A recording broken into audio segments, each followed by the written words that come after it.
Bonjour et bienvenue à la saga des jeux. Et aujourd'hui, je suis accompagné de... Jonathan, Et ce n'est pas Axel, pour ceux qui ont l'habitude. Et nous allons pas jouer à Marvel Champion. Marvel Champion. Aujourd'hui, on a décidé avec Jonathan de commencer la campagne de Gloomhaven, les mâchoires du lion. Donc voilà, Jonathan, on y va. Tu connais pas le jeu, t'as jamais joué. Jamais. Jamais. Moi, j'ai fait 2-3 scénarios parce que je connaissais Gloomhaven auparavant. J'ai acheté cette boîte-là, j'ai joué un petit peu, mais vraiment un petit peu. Et puis j'ai abandonné. Je me suis dit, il faut que je joue avec quelqu'un pour que ce soit vraiment amusant. Et je vais le proposer, nos parties avec Jonathan. Voir déjà de 1 s'il a envie de continuer après 2 chapitres. Peut-être qu'il dira, bah non, tout compte fait, ce jeu ne me convient pas. Donc on commence cette aventure et on va se remettre un petit peu dans le fluff.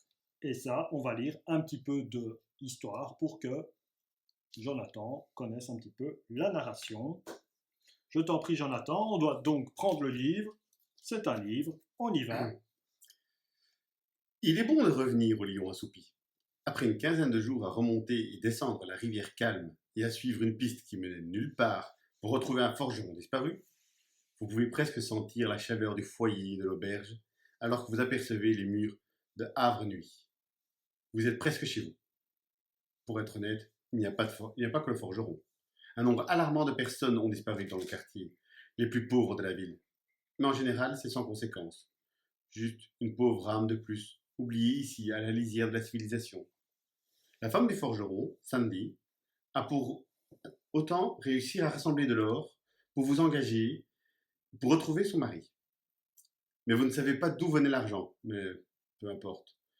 Vous supposez que cela n'a pas dû être facile, ce qui rend doublement douloureux votre retour en ville les mains vides. Il est vrai que Sandy a été un peu légère sur le paiement, mais vous êtes les mâchoires du lion, l'un des groupes de mercenaires les plus connus dans ce cloaque qui n'a de ville que le nom.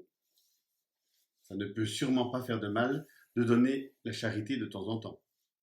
Un bon engagement maintient une réputation après tout. C'est la raison pour laquelle vous voulez vraiment aller jusqu'au fond des choses et ne pas retourner chez la veuve avec rien d'autre que des ampoules aux pieds. Vous devriez probablement pas la qualifier de veuve en face. Du moins, pas tant que le sort du forgeron n'a pas été confirmé. Cependant, comme aucun des disparus n'est revenu, les perspectives sont peu engageantes. Alors que ces pensées joyeuses vous traversent l'esprit, vous remarquez un mouvement devant vous. Vous sortez immédiatement vos armes. Le soleil est déjà bas dans le ciel, réduisant la luminosité. Mais vous pouvez clairement distinguer quelques barricades branlantes en bois bloquant la route. Évidemment, alors que vous approchez prudemment, les vermlings surgissent de derrière l'obstacle, brandissant des épées rudimentaires et des bâtons pointus. Vous devez être assez fatigué de votre voyage de la journée, mais c'est quand même pas ces gros rats qui ont vraiment choisi de vous tendre une embuscade au mauvais moment et au mauvais groupe de voyageurs.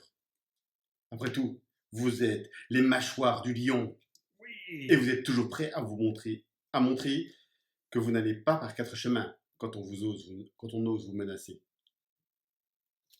On peut reprendre les Et livres. voilà, donc on ouvre le livre. Ça se passe comme ça dans les mâchoires du lion Gloomhaven. Ça se passe dans le livre. On a directement les scénarios. Le chemin de retour à Avenue a été long. Et maintenant, se faire attaquer par des vermlings alors que tout ce que vous vouliez, c'est un repas chaud et un lit douillet, eh bien, ça ne vous met pas en rogne suffisant. Ça vous met en rogne, pardon, suffisamment en rogne pour pouvoir vous débarrasser de ces créatures galeuses avant de vous effondrer Effondré. et d'épuisement. Bien sûr, les vermines, c'est pas facile de lire de travers. Hein.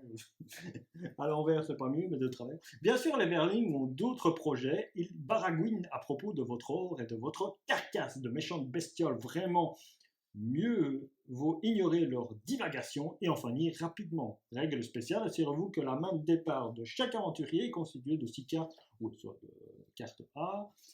Alors, on va passer les monstres comme le jeu le demande. Alors, je vais aller vite. Hein, là. Les règles sont assez faciles. Pang, pang, pang. Non, regarde ici, il y a un trait noir.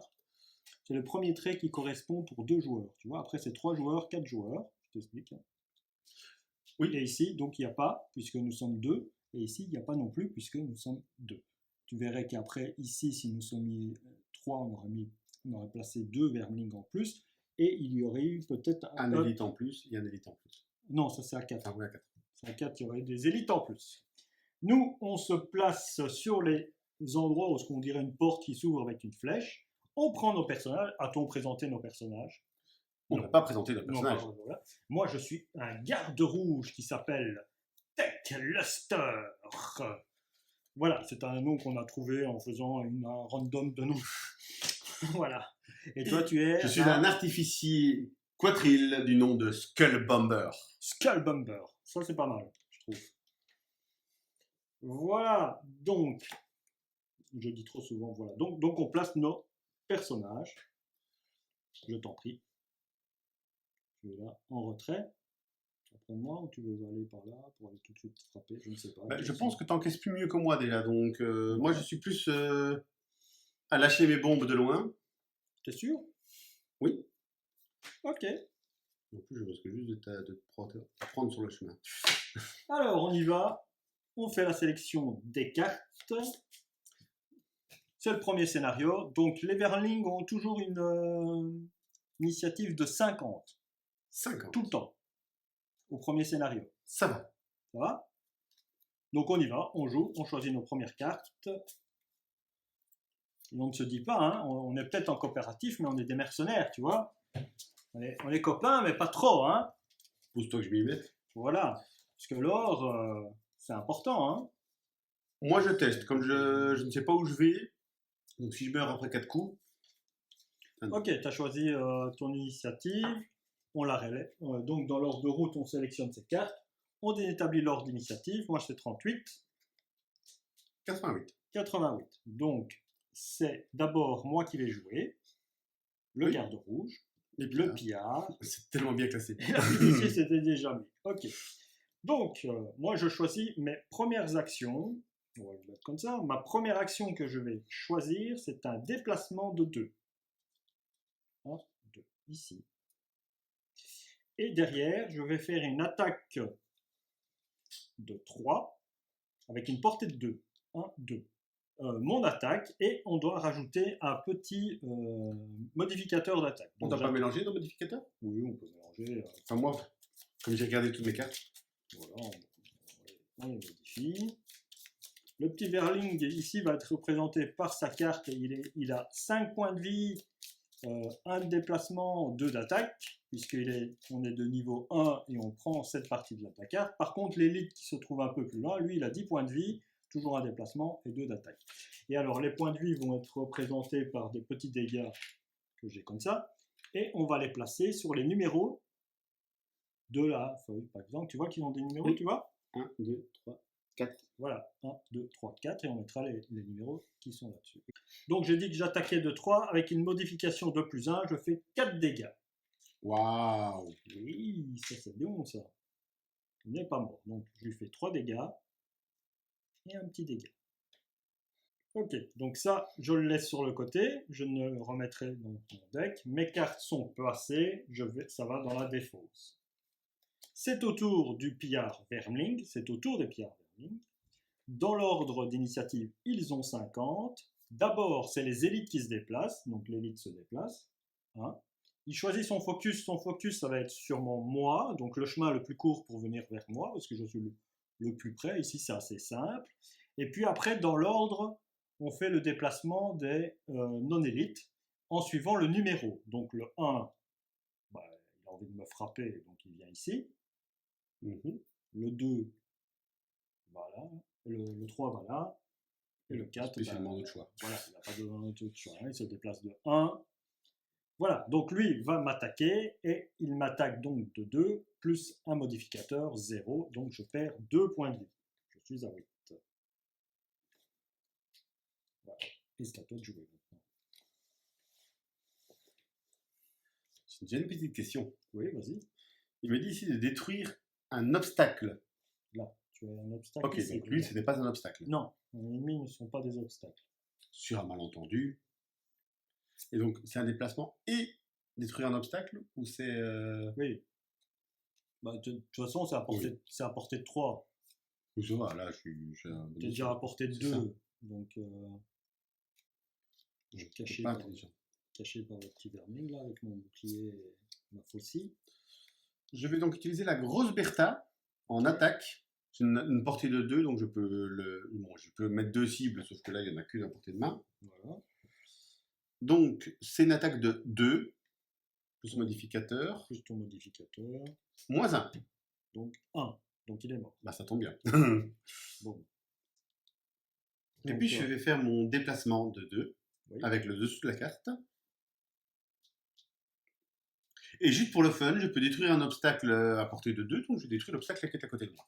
Tu détruis l'obstacle qui est à côté de toi. Tu as un bénéfice ou Absolument pas, ça c'est juste pour le bonheur.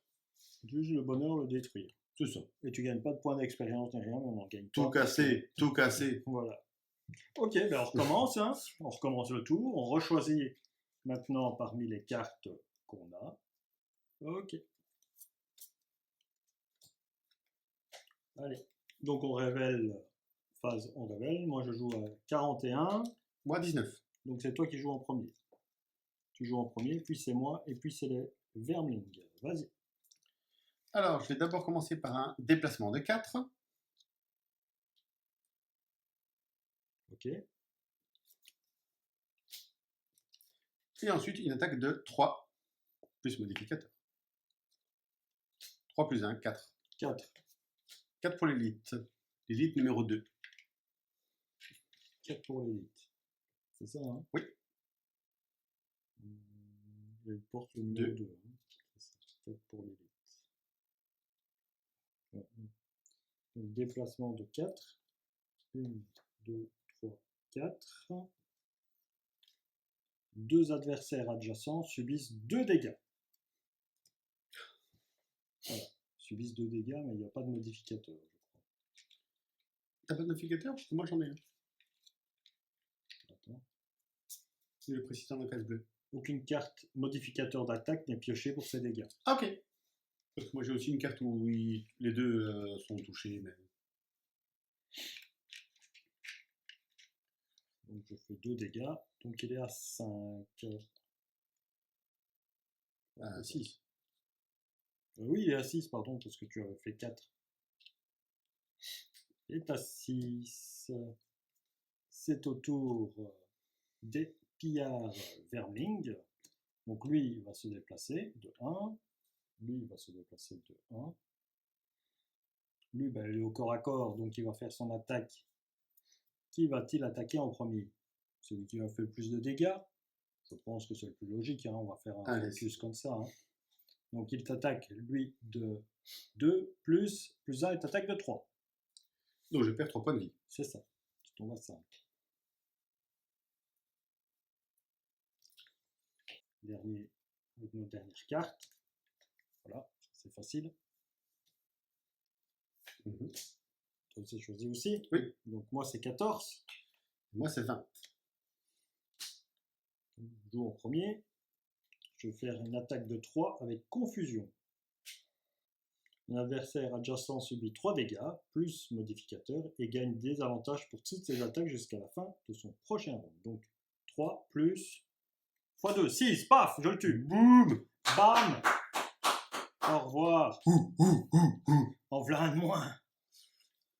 Voilà qui est fait. Il a été tué et je ne fais pas mon... Ou alors je fais mon déplacement pour me rapprocher de... Je fais un déplacement de 3. 1, 2, 3 pour me rapprocher de celui-là, pour finir le scénario au plus vite. Tu as dit qu'on ne pouvait pas discuter pour choisir notre carte. On a le droit de discuter une fois que les cartes sont choisies en disant « S'il te plaît, laisse-le moi ». Oui, voilà. Ok. Écoute, Je je pense aussi, mais c'est pour ça que c'est coopératif sans être coopératif. C'est-à-dire on n'a pas trop de droit de se parler, ou alors on ne peut pas se dire l'initiative, déjà de 1. C'est quelque chose qu'on ne peut pas se dire. On peut dire je vais jouer très vite, ou je vais flâner avec mon épée autour de l'arbre. Il faut qu'on soit très roleplay, mais il ne faut pas qu'on passe... Voilà, ça ne doit pas être je vais faire 14, ça. Tu vas faire 20. Okay. Ça ne peut pas être ça. Ça doit être. C'est pas gai de dire ça comme ça. Non, voilà. J'agis vite. J'agis vite ou je vais flâner autour de l'arbre. Ou... Qui n'a rien à voir avec le truc avec les dents. Hein, j'agis vite. Oui. Rien à voir avec les dents et j'agis vite. Bon, voilà. Ça, c'était la blague. Donc, du coup, je vais faire mon déplacement de 2. Et je peux détruire un obstacle adjacent. Tout casser, tout casser. Et si je le fais, j'effectue un renforcement sur moi-même. Ok, je te donne un petit jeton renforcement que tu vas mettre dans ta case état qui se trouve en dessous de toi. Merci. Je ne sais pas ce que ça c'est, mais ça a l'air assez simple. Tu as un aide de jeu. Tu Je vas ne... pouvoir Non, mais j'ai pas lu. Aide de jeu, le personnage gagne un avantage pour ses attaques. Retirez le pion à la fin de son prochain tour. Et qu'est-ce que c'est un avantage? C'est quelque chose de chouette. C'est que tu vas tirer 2 cartes modification et c'est la carte modification la mieux que tu choisis. Et un désavantage, c'est l'inverse. On va faire ça. Et là, je pense que je vais me le faire. Parce que si j'utilise le dessous, je vais utiliser le dessus. J'ai droit à 2 attaques. Une attaque de 2 et une attaque de 1. Tout à fait. Ouais, j'ai 2 bombes dans les mains, je balance les 2. L'attaque de 2 plus modificateur. Double modificateur. 0 ou 0. Ça, c'est un avantage utile. Donc c'est 2. Il se prend quand même 2 points de dégâts. Oui, on dirait bien. Puis c'est mon attaque de 1. Où il va se prendre x2 ou moins 2. x2. x2. Donc, encore 2 de plus. Tu lui fais 4. Donc ça fait 4. Il reste en vie tout juste. Attends, il y a plus 1, tu l'aurais one shot. Ou j'aurais eu le x2 au tour précédent. Voilà. Tu aurais eu le x2 au 2, ça aurait été mieux. Voilà, donc 4, il est en vie. Et bien voilà. Et maintenant, on fait un repos court, ça s'appelle. Donc parmi tes cartes, tu les brasses. Et tu tires au hasard une. Et celle-là ne sera plus jouée pendant la partie. Tu peux la regarder et te dire « Ah, je l'aimais vraiment, cette carte. Et j'ai envie de la conserver. » Eh bien, tu as une option, c'est que tu perds un point de vie.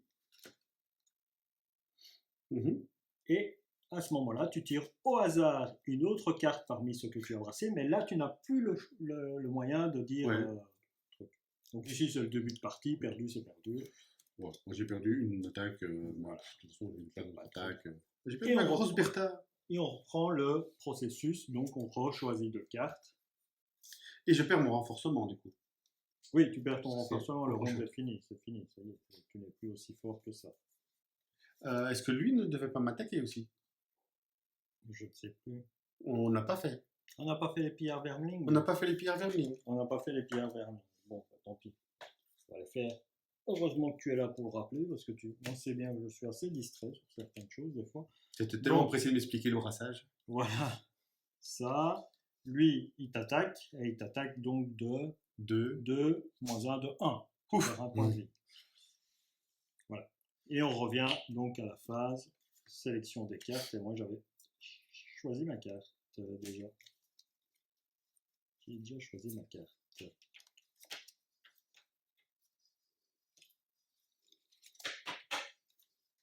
Et moi aussi.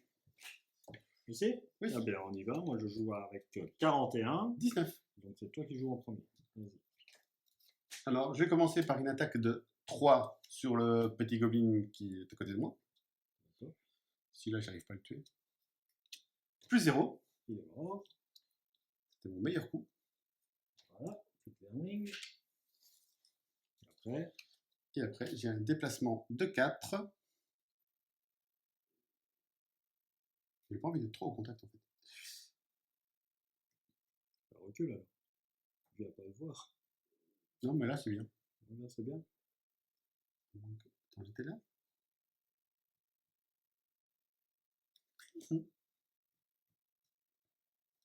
Voilà, je vais mettre derrière toi. Derrière moi, ok. Alors, moi, je vais faire un déplacement. Est-ce que j'ai besoin de faire un déplacement? Non. Pas pour l'instant. Ce que je vais faire, c'est plutôt une attaque de 2 avec une portée de 2. Donc, je fais une attaque de 2 avec une portée de 2. Il est bien là 2. Hein. 1, 2. J'ai bien une ligne de vue, on le voit. Hein. Il n'est pas caché. Oui, tout à fait. On n'est pas comme ça, quoi. Non, tu es sur le bord là, le bord là. Le bord là, hein, on peut considérer que j'ai une ligne de vue. Hein. Je le vois sur le côté comme ça, là, tu vois. Je me penche un petit peu hein, sur le côté comme ça du rocher. Je vois sa tête de rat qui dépasse et hop, je lui tire une flèche sur le latéral. J'avais mis 3 cartes dans mon paquet, donc je me suis permis de récupérer une qui reste collée. Non, mais j'explique si jamais on nous engueule après que j'ai récupéré une carte. Et je fais donc une attaque à 2, plus 1, 3 dégâts. Super, hein, ça se passe bien le début. 3 dégâts. 3 sur 5. Numéro 4. 3 dégâts, numéro 4, 3 dégâts. Et je lui fais une immobilisation. C'est-à-dire qu'il ne pourra pas bouger à son tour. Voilà, toi t'as joué. Oui, moi j'ai joué, je me suis mis derrière toi. C'est le tour du Verling. Le Verling, étant donné que je lui ai fait une petite immobilisation, il ne peut pas bouger, donc il reste où il est. Et je retire l'immobilisation. Et son tour est joué. Et à nous de rejouer. Voilà. Tu as choisi tes cartes. Oui. Initiative, moi c'est 88. Moi c'est 38. Donc, Je te laisse tirer le premier. Garde le Verling. Alors, je vais faire une attaque de 3 avec une portée de 2. C'est toujours bon. Plus 2, bon, 5, boum. Voilà. Le Verling est terminé et la partie, Et terminé. le premier scénario est fini. Ça va. Ça va. Pour l'instant, c'était simple. Vous essuyez le sang du dernier Verling de votre visage. Vos pensées repartent vers le lion assoupi. Ils ont sûrement préparé un ragoût à l'heure qu'il est, bien chaud, reconfortant, juste derrière les portes de la ville, si proche que vous pouvez déjà en sentir le goût. Mais une autre pensée surgit ensuite. Il est tout à fait inhabituel, voire gonflé pour une bande de Verling d'opérer aussi près de la ville. Pourrait-il être à l'origine de la série de disparitions? Il y a peu de chances que ce soit le cas, mais cela vaut la peine d'enquêter. D'autant plus que le site de cette embuscade ne semble pas être leur base d'opération. Il y a probablement un nid à proximité. Avec un peu de chance, vous trouvez plus d'informations sur le forgeron disparu. Et un trésor. Un trésor! Un trésor. Ça serait bien un trésor!